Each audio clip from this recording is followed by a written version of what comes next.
À l'étranger, 10e jour d'offensive de l'armée israélienne dans la bande de Gaza. Le nombre de victimes s'alourdit de jour en jour. 50 victimes ce lundi, dont 12 enfants. Jean-Pierre Martin.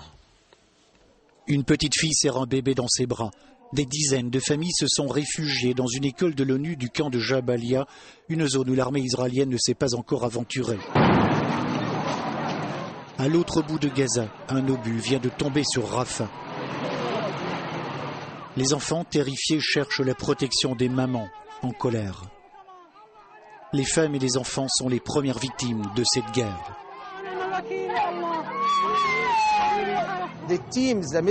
Les équipes, les médecins, les ambulanciers sont épuisés parce que nous luttons contre la mort. Il n'y a pas assez de personnel.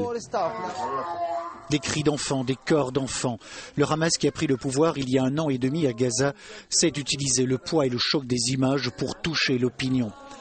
Depuis son bunker, le leader du Hamas défie Israël sur les antennes de sa télévision et ce qu'il dit est à la mesure du caractère terroriste de ce mouvement. C'est un appel au meurtre. Les sionistes légitimisent le massacre de leurs enfants quand ils tuent les nôtres. Ils légitimisent le massacre de leur peuple dans le monde entier quand ils tuent notre peuple. Selon des sources israéliennes, le Hamas empêche le transit de l'aide humanitaire et la sortie de Palestiniens qui bénéficient d'une double nationalité. Israël, de son côté, restreint la liberté des médias, exhibe sa force, ses munitions. Impossible, en dépit des risques énormes, de pénétrer dans Gaza, de suivre dans la ville l'évolution de l'offensive terrestre contre les combattants islamistes, des combats qualifiés de très violents. Les officiels israéliens mettent l'accent sur les dégâts provoqués par les tirs de roquettes palestiniens. En 10 jours, l'armée israélienne n'a toujours pas réussi à anéantir l'infrastructure militaire du groupe terroriste. Des dizaines de milliers de manifestants au Maroc, en Libye et en Australie. Le conflit israélo-palestinien engendre une énorme contestation. La diplomatie internationale tente de trouver une solution. Des pourparlers ont lieu en ce moment en Égypte. Sébastien Rosenfeld. À Miami, manifestants pro-palestiniens et pro-israéliens s'affrontent bruyamment. Un face-à-face qui tourne court. Des policiers interviennent sans ménagement lorsque cet homme tente de franchir la limite fixée par les autorités. Alors que les rues américaines bouillonnent, George Bush sort de sa réserve pour expliquer clairement que l'action militaire d'Israël se justifie. Le Hamas a décidé d'utiliser Gaza pour lancer des roquettes. Ces roquettes ont tué d'innocents Israéliens. Et logiquement, Israël a décidé de protéger son territoire et ses citoyens. De retour de vacances, Barack Obama continue de garder le silence. Il se contente ici d'évoquer une anecdote familiale. Pour l'instant, Israël peut s'appuyer sur le soutien des États-Unis, ce qui complique particulièrement la tâche des émissaires de l'Union européenne. Les embrassades entre les ministres israéliens, tchèques et français des Affaires étrangères n'existent que pour la photo. En réalité, le désaccord est profond. Quand Israël est pris pour cible, Israël doit réagir. Israël est en train de répondre car une lutte de longue durée se joue, une guerre contre la terreur.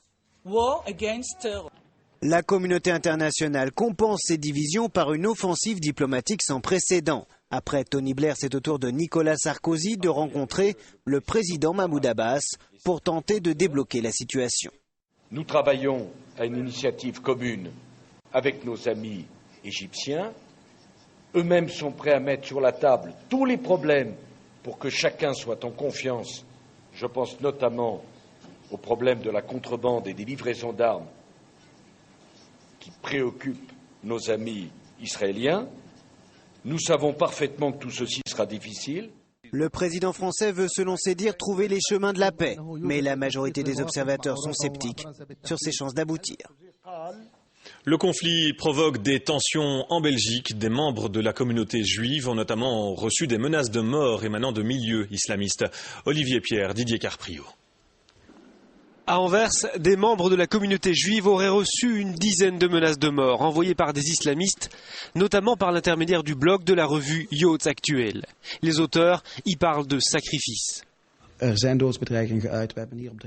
Nous avons reçu aussi des lettres et des emails dans lesquels les personnes disent être prêtes à se sacrifier pour libérer le peuple palestinien. Ils vont très loin car ils préviennent que chaque enfant palestinien tué sera vengé par la mort d'un enfant belge. Jusqu'à présent, les représentants de la communauté juive voulaient rester discrets, mais la tentative d'incendie qui a touché une maison de Borgerhout les pousse à réagir. À Bruxelles, quelques croix gammées et étoiles de David ont fleuri sur des vitrines de commerce à Anderlecht.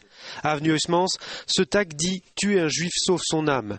Des gestes qui peuvent paraître anodins, mais dont la répétition ces derniers jours inquiète la communauté juive. Et puis il y a ces manifestations quotidiennes presque dans les grandes artères de notre ville, où on entend des slogans antisémites, où on entend des morts aux juifs. Je pense qu'à partir du moment où on appelle au meurtre de qui que ce soit, eh bien en soi c'est déjà un délit. D'ailleurs c'est ainsi que c'est codifié dans la loi, et il faut sanctionner ce délit.